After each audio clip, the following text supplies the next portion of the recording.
성경의 말씀은 육지가 아닌 바다에서 불었던 한 폭풍을 우리에게 소개하고 있습니다.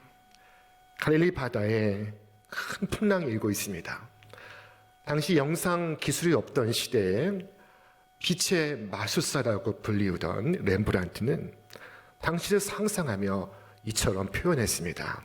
바다에 큰 폭풍이 불고 있습니다. 물보라가 하얗게 일고 있습니다. 금방이라도 배는 파선할 것 같습니다. 그러나 여러분, 그날도 그 아침에 날씨가 매우 화창했던 것을 아십니까? 그날 아침 갈릴리 바다의 모든 배들은 평화롭게 운항하고 있었습니다. 모두의 마음에 평안이 있었고 모든 것이 고요했습니다. 호수는 마치 잔잔한 거울과도 같았습니다. 그런데 갑자기 광풍이 불어와 모든 것을 한순간에 뒤집어 버렸습니다. 이런 일은 바다에선 사실 흔한 일입니다. 항상 평안한 날만 있지 않습니다. 때로 폭풍이 불어닥치기도 하고 때로 비가 퍼붓기도 합니다. 너희는 내일 일을 자랑하지 말라. 성경은 우리에게 교훈하고 있습니다. 여러분, 인생은 바다와 같다는 사실을 상기하시기 바랍니다. 바다에는 순풍이 있는가 반면 역풍도 있습니다. 평온한 면이 있는가 하면 잔인한 면도 있습니다. 바다는 이 두 가지를 다 가지고 있습니다. 형통한 날이 있는가 하면 곤궁한 날이 있고, 성공이 있는가 하면 쓰라린 실패도 있습니다. 그러므로 내일 일을 장담할 수가 없습니다. 인생은 바다와도 같습니다. 지금 갈릴리 바다에 거친 바람이 불고 큰 풍랑이 일고 있습니다. 그러나 그 속에서 예수님은 완벽한 고요 속에 계십니다. 마치 태풍의 눈처럼 그 속에 완벽한 평강이 있습니다. 예수님께서는 베개를 베고 주무시고 있는 중입니다. 경랑 속에서 주님은 불안하지 않으십니다. 배는 요동하고 있었으나 그분은 놀라지 않고 있습니다. 그분은 태연히 주무시고 있습니다. 주님은 어떻게 그처럼 고요하실 수 있었을까요? 아니, 주님의 마음속에 아버지 하나님께 대한 확신이 없었더라면 그와 같을 수는 없었을 것입니다. 예수님은 베개를 베시고 주무시고 있습니다. 마치 안방처럼 편히 누워 계십니다. 예수님의 정신과 육체는 모든 근심과 걱정에서 자유로워 있습니다. 폭풍 속에서도 예수님은 깊은 잠에 빠지셨고 어린아이처럼 주무시고 있습니다. 예수님이 깨어있을 이유를 갖지 않으셨습니다. 아버지 하나님께 두신 예수님의 확신은 완전하였던 것입니다. 그것이 지금 제자들에게 생생하게 보여지고 있습니다. 그 증거가 예수님께서 베개를 베고 주무시고 있는 것입니다. 자, 우리가 하나님께 가져야 할 무한한 신뢰와 의심 없는 확신은 예수님께서 친히 보여주시고 있습니다. 큰 물이 소리를 높이고 풍랑이 높이 일고 있을 때입니다. 그러나 성경은 말씀하시기를 높이 계신 여호와의 능력은 많은 물소리와 바다의 큰 파도보다 크니이다 라고 했습니다. 그러므로 예수님은 불안하지 않으셨고 초조해하지도 않으셨습니다. 예수님 마음속엔 완전한 평강이 있습니다. 그리고 잠을 주무십니다. 어떻게 예수님은 그토록 주무실 수 있었을까요? 그것은 또한 모든 것을 하나님께 맡기셨기 때문이 아니었겠습니까? 예수님은 하나님의 손에 모든 것을 맡기셨습니다. 전능하신 보호자의 손에 당신의 모든 것을 맡기시고 있습니다. 바울은 디모데후서 1장 12절에서 이처럼 고백했습니다. 이로 말미암아 내가 또 이 고난을 받되 부끄러워하지 아니하면 내가 믿는 자를 내가 알고 또한 내가 의탁한 것을 그날까지 그가 능히 지키실 줄을 확신합니다. 그가 의탁한 것을 세상 끝날까지 능히 지키실 것을 사도 바울은 확신하고 있습니다. 그의 마음속에도 완전한 평강이 있습니다. 흔들리지 않는 고요가 있습니다. 하나님께 맡긴 것을 하나님께서 세상 끝날까지 지켜주시려는 확신이 그 심령 속에 있습니다. 5만 번 기도 응답을 받은 기도의 사람 조지 뮬러는 이처럼 말했습니다. 자신의 생명과 자신의 문제를 송두리째 하나님께 맡길 수 있는 사람은 큰 믿음의 사람이다. 반면에 맡기지 못하는 사람은 그 대신 자신이 그 짐을 지고 가야만 한다. 사랑하는 여러분, 여러분의 짐을 주께 맡기시기 바랍니다. 다윗은 자신의 짐을 주께 맡기고 주님을 찬송합니다. 우리 말씀 같이 읽겠습니다. 날마다 우리 짐을 지시는 주, 곧 우리의 구원이신 하나님을 찬송할지로다. 오늘 본문 외에 성경 그 어디에도 예수님께서 주무셨다 하신 말씀이 없습니다.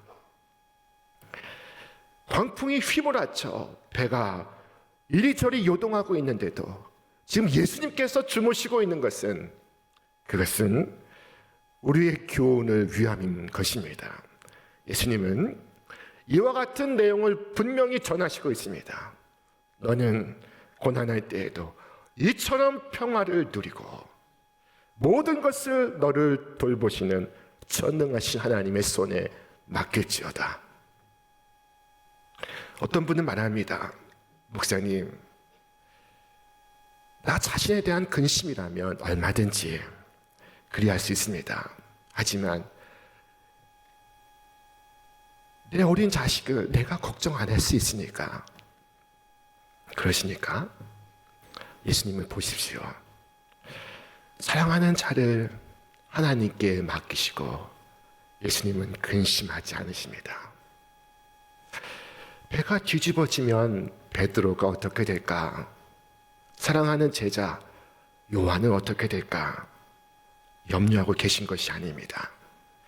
예수님은 사랑하는 자를 전능하신 하나님의 손에 의탁하고 있습니다. 또 어떤 분은 말합니다. 목사님, 저는 지금 제 자식이 염려하는 것이 아닙니다. 저는 회사의 사장입니다. 제가 먹여 살려야 할 식구들이 수천 명입니다. 그러시니까 예수님도 그러하셨습니다. 저 벳세다 들녘의 예수님을 생각하십시오. 예수님께 모여든 사람만 남자의 수만 5천 명이 되었습니다. 예수님께서 그들을 먹이시고 있습니다. 모인이들의 수가 아무리 많아도 단 한 사람도 굶주린 채 돌려보내지 않으셨습니다. 그들 모두를 자리에 앉게 하시고 그들을 넉넉히 먹이셨습니다. 자, 그러나 그 예수님께서 지금은 잠을 주무시고 있습니다. 전능하신 아버지께 모든 것을 맡기고 그에 필요한 육신의 잠을 청하시고 있습니다. 그렇다면 예수님보다 연약한 우리는 더욱 그리해야 하지 않겠습니까? 전능하신 하나님께 모든 것을 맡기신 예수님은 가장 현명한 일을 수행하시고 있습니다. 그것이 무엇입니까? 그것은 바로 주무시는 것입니다. 여러분, 때로 내 육신이 피곤하고 내 마음이 무거울 때 베개를 베고 자는 것은 다른 어떤 일을 바쁘게 행함보다 하나님을 더욱 영화롭게 한다는 사실을 알고 계셨습니까? 예수님을 본받아 여러분 침상으로 나아가시기 바랍니다. 근심과 염려를 그치고 주님처럼 주무시기를 바랍니다. 누군가 아니 당신은 어떻게 그 상황에서 잠을 자십니까? 라고 묻는다면 나는 모릅니다.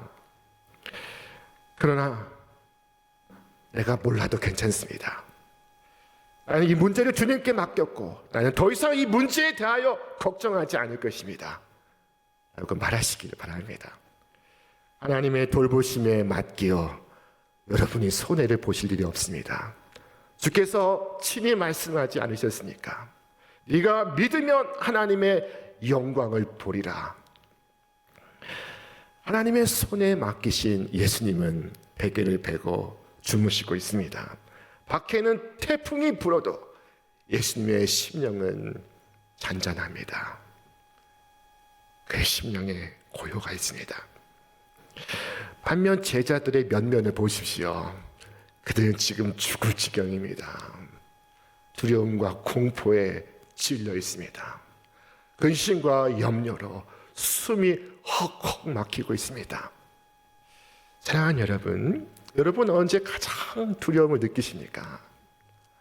지금까지 살면서 어느 순간 가장 무서우셨습니까? 실직을 하실 때였습니까? 병원에서 암입니다 라는 소식을 들을 때였습니까? 지진과 태풍 때문이었습니까? 전쟁과 테러의 소문 때문이었습니까? 그렇습니다. 이 모든 것이 우리에게 불안, 장애를 일으킵니다. 우리를 공황 상태로 몰아갑니다. 위궤양과 소화불량과 불면증을 일으킵니다. 두려움은 이 모든 일의 배후에 있습니다.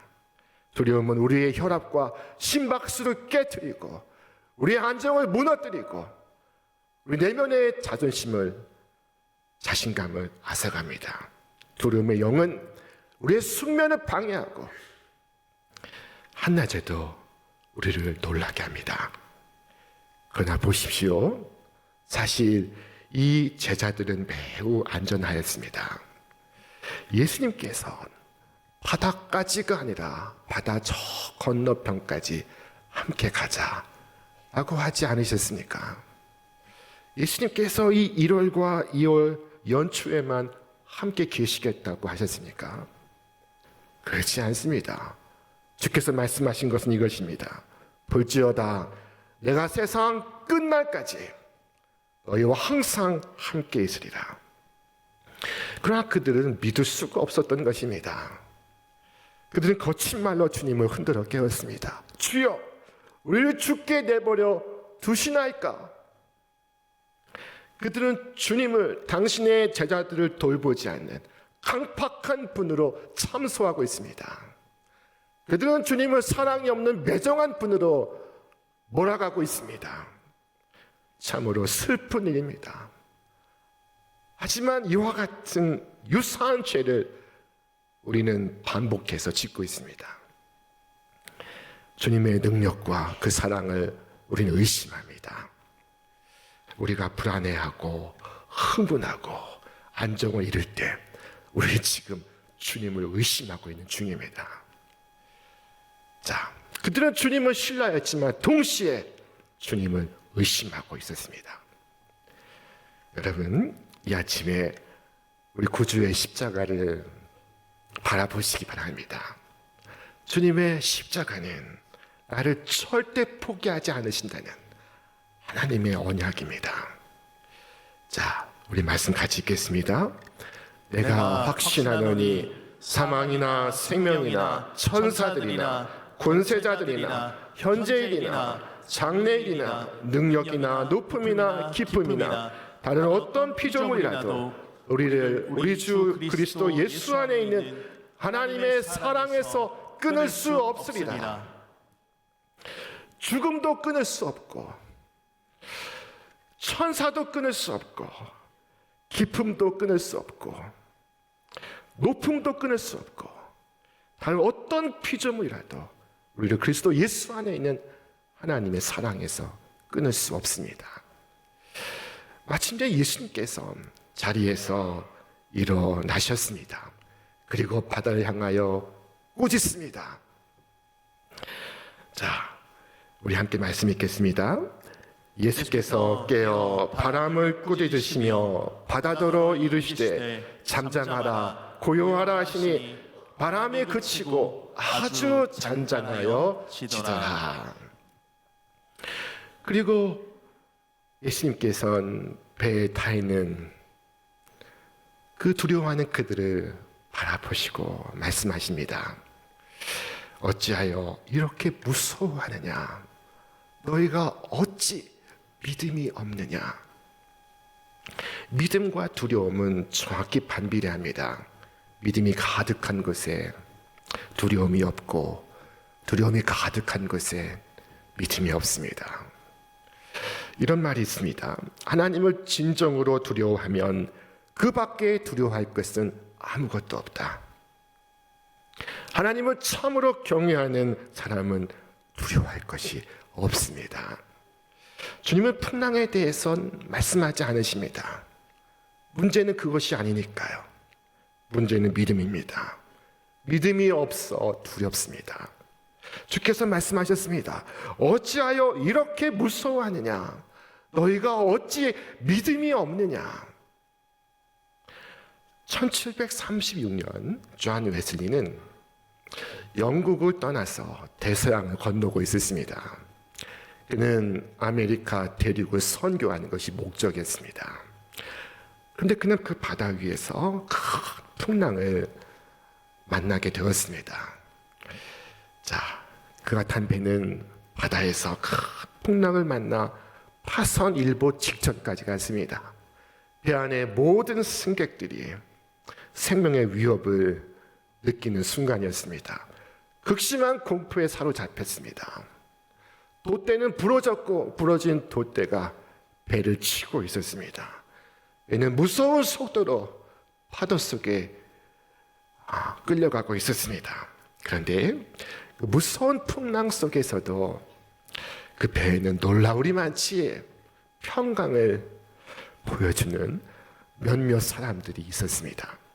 죽음의 공포가 엄습한 상황에서 그들은 살려달라고 아우성치는 다른 사람들과 같지 않았습니다. 그들은 평온히 찬송가를 부르고 있었습니다. 그들은 모라비안 기독교인들이었습니다. 무서운 풍랑 앞에서 하나님께 대한 절대적 신뢰 없이는 불가능한 평강을 그들은 보여주고 있었습니다. 웨슬리는 엄청난 충격을 받았습니다. 이 충격은 그의 놀라운 신앙 체험으로 이어집니다. 그 웨슬리가 도착했던 미국 조지아 사바나에는 그 동상이 서 있습니다. 그 동상에는 그가 마지막 남긴 글귀가 새겨져 있습니다. The best of all is God is with us. 세상에 가장 좋은 것은 하나님이 우리와 함께 하심이라. 자, 주께서 우리에게 말씀하십니다. 두려워 말라. 내가 너희와 함께 함이라. 주께서 우리와 함께 하십니다. 주께서 우리 곁에 함께 계십니다. 주께서 함께 하심보다 우리에게 더 힘을 주는 것은 없습니다. 우리에게 이 새해를 허락하시되 주님은 우리에게 저 바다 저편까지 가자고 말씀하십니다. 주님께서 이 항해를 말씀하셨고 이 항해를 시작하셨으며 이 항해에 동행하시며 우리를 마침내 저 소망의 항구로 인도하실 것입니다. 광풍이 아무리 흉흉하게 불어도 주님께서 함께 계시는 한 우리의 배는 파선하지 않습니다. 그러나 종종 우리는 풍랑 속에서 주님을 의심합니다. 여러분, 이 풍랑이 없다면 좋겠습니까? 풍랑이 없기를 갈망하십니까? 그러나 이 풍랑이 없다면 여러분은 믿음을 발휘할 수 있는 기회를 잃어버리게 될 것입니다.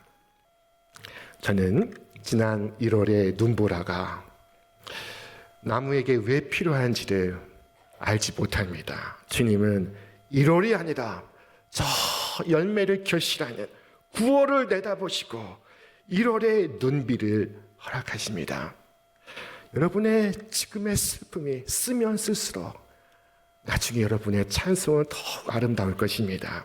그 슬픔엔 이유가 있고 여러분의 믿음은 그 이유를 발견할 것이며 여러분은 찬송하며 나아가 마침내 저 아름다운 항구에 이르게 될 것입니다. 여러분, 내 마음에 의심이 생길 때 주께서 날 위하여 행하신 일을 기억하시기 바랍니다.